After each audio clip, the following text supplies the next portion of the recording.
पहला क्वेश्चन है beckons contemporary was यानी बेकन के समकालीन कौन था। जो ऑप्शंस अपने पास हैं, जोसेफ एडिसन है, विलियम शेक्सपियर है, ओलिवर गोल्डस्मिथ है और जीके चेस्टरटन है। तो इनमें से कौन सा था जो बेकन के समकालीन था? वो था विलियम शेक्सपियर था। उसके बाद में है who wrote these words for Bacon यानी बेकन के लिए ये शब्द किसने लिखे हैं? The wisest brightest meanest of mankind. तो ये लिखे हैं अलेक्जेंडर पोप ने लिखे हैं। और किसके लिए लिखे हैं? फ्रांसिस बेकन के लिए लिखे हैं।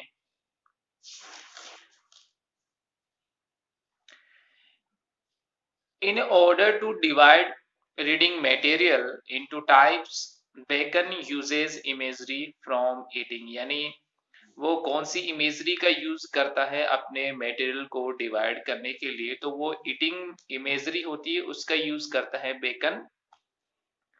स्टडीज गिव ए रीडर यानी क्या देती है स्टडीज एक रीडर को? तो वो एक वाइडर आउटलुक ऑफ लाइफ देती हैं। उसके बाद में है बेकन वाज अ फेमस यानी बेकन एक फेमस थे किस किस के रूप में? एक तो एसेइस्ट हो गया, फिलोसोफर हो गया, पॉलिटिशियन हो गया और प्रोफेट ऑफ साइंस भी उन्हें कह सकते हैं। ठीक है। और पॉलिटिशियन के लिए कभी बार वो स्टेट्समैन का यूज भी करता है। पॉलिटिशियन की जगह किसका यूज करता है? स्टेट्समैन का भी यूज करता है। यानी एसेइस्ट थे, फिलोसोफर थे और पॉलिटिशियन या फिर स्टेट्समैन भी कह सकते हैं और प्रॉफिट ऑफ साइंस भी उन्हें कहा जा सकता है।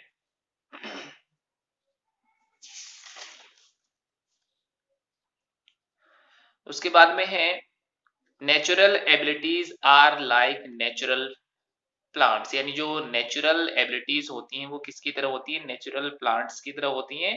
और उन्हें भी किसकी जरूरत होती है? जिस तरह से प्लांट्स को प्रूनिंग की जरूरत होती है, तो और अपने को किसकी जरूरत पड़ेगी? वो अध्ययन की जरूरत पड़ेगी। ठीक है। तो इस तरह से कहता है कि natural abilities are like natural plants that need pruning by study. यानी जो नेचुरल एबिलिटीज हैं उनकी प्रूनिंग के लिए हमें किसकी आवश्यकता है? स्टडी की आवश्यकता है। और उसके बाद में है distilled books are like common distilled water. यानी डिस्टिल्ड जो बुक है वो किसकी तरह होती है? कॉमन डिस्टिल्ड वाटर की तरह होती है, फ्लैशी थिंग्स की तरह होती हैं।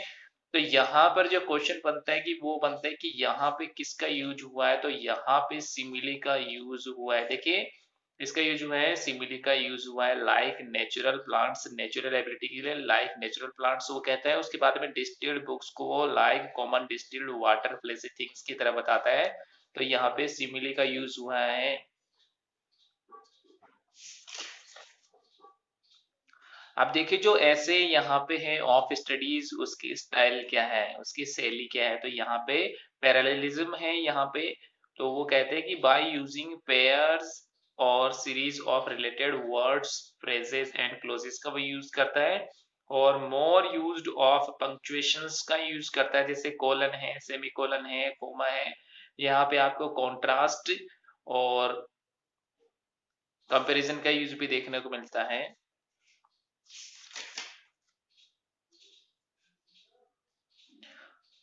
उसके बाद में है known as a father of empiricism. यानी एम्पिरिसिज्म का फादर भी हम कह सकते हैं किसको? फ्रांसिस बेकन को कहा जा सकता है। उसके बाद में बेकन ने एक मेथड है वो एस्टेब्लिश किया था, उसको जानते हैं बेकेनियन मेथड के नाम से जाना जाता है। जो टू इन्वेस्टिगेट नेचुरल साइंस, जो नेचुरल साइंस को इन्वेस्टिगेट करने के लिए उन्होंने एस्टेब्लिश किया था। तो वो बेकेनियन मेथड है, ये भी बात हमें ध्यान रखनी है। और known as father of empiricism की बात भी हम यहाँ करते हैं तो उन्हें जाना जाता है। और वो लॉर्ड चांसलर भी रहे थे। To spend too much time in studies is sloth, to use them too much for ornament is affectation. यानी ये दोनों हैं वो लिटोर्ट्स के एग्जाम्पल हैं।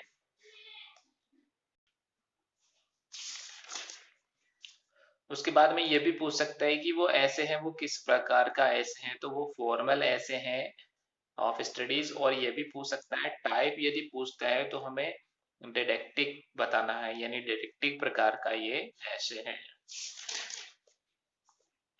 उसके बाद में है studies serve for delight for ornament and for ability, यानी ये लाइन किससे ली गई है, ये ऑफ स्टडीज से ली गई है। और यहाँ पे ये किसका एग्जांपल है, ये है इलस्ट्रेशन का एग्जांपल यहाँ पे है।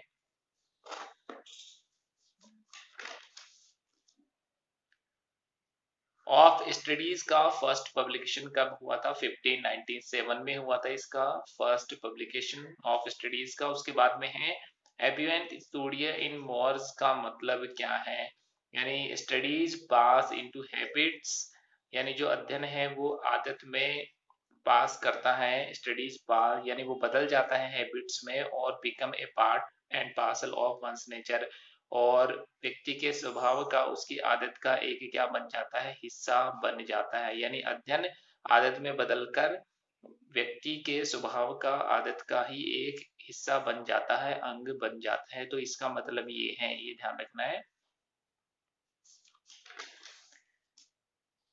उसके बाद में है बेकन बिकेम ए पार्लियामेंटेरियन इन 1584, ये भी ध्यान रखना है। यानी वो पार्लियामेंटेरियन कब बने थे, तो वो 1584 में बने थे, और अब उनकी उम्र थी 23 थी। With crowning of James first, वहां पे जो सम्राट थे वो जेम्स फर्स्ट थे, और उस समय बेकन एडवांस रेपिडली, काफी तेजी से वो ग्रोथ करते हैं, आगे बढ़ते हैं बेकन। बेकन्स ऐसे आर डिस्पर्स्ड मेडिटेशन, ये भी पूछ जाते हैं ना, बेकन के जो ऐसे वो किस प्रकार के हैं, वो है डिस्पर्स्ड मेडिटेशन के प्रकार के हैं, तो ये भी हमें बताना है। उसके बाद में है Bacon's essays make the reader worldly wise, यानी वो क्या बनाते हैं, रीडर को वर्ल्डली वाइज बनाते हैं। और बेकन की डेथ किससे हुई थी, वो ब्रोंकाइटिस हो जाता है उनको, ब्रोंकाइटिस, तो उनका डेथ का कारण था ब्रोंकाइटिस था। और यहाँ पे कुछ आर्काइक वर्ड है जो यूज किए गए हैं, जैसे मैक का मैक्स हो जाएगा, डॉथ का डज हो जाएगा, ने का नो हो जाएगा, इस तरह से वो यूज करते हैं। उसके बाद में वो कहते हैं कि जो पोर्नोग्राफिक लिटरेचर होता है वो यंग मैन को क्या करता है, स्पॉइल करता है, बिगाड़ देता है। और उसके बाद में स्टडी ऑफ डिटेक्टिव जो नॉवेल्स होते हैं उनका अध्ययन हम करते हैं, स्टोरीज का हम अध्ययन करते हैं, जो डिटेक्टिव स्टोरीज होती हैं तो वो सोसाइटी में किसको इंक्रीज करती हैं, वो क्राइम को इंक्रीज करती हैं, बढ़ावा देती हैं। उसके बाद में कहते हैं कि physical exercise cure physical disease, यानी शारीरिक की जो बीमारी होती है उन्हें शारीरिक एक्सरसाइज से क्योर किया जाता है। उसके बाद में वो कहता है studies can cure mental diseases, यानी मानसिक जो बीमारियां हैं उनको स्टडीज के माध्यम से क्योर किया जा सकता है। और फिर वो कहता है कि मैथमेटिक्स क्योर्स एब्सेंट माइंडेडनेस, यानी जो एब्सेंट माइंडेडनेस को क्योर करने के लिए हमें किसका यूज करना है, मैथमेटिक्स का यूज करना है।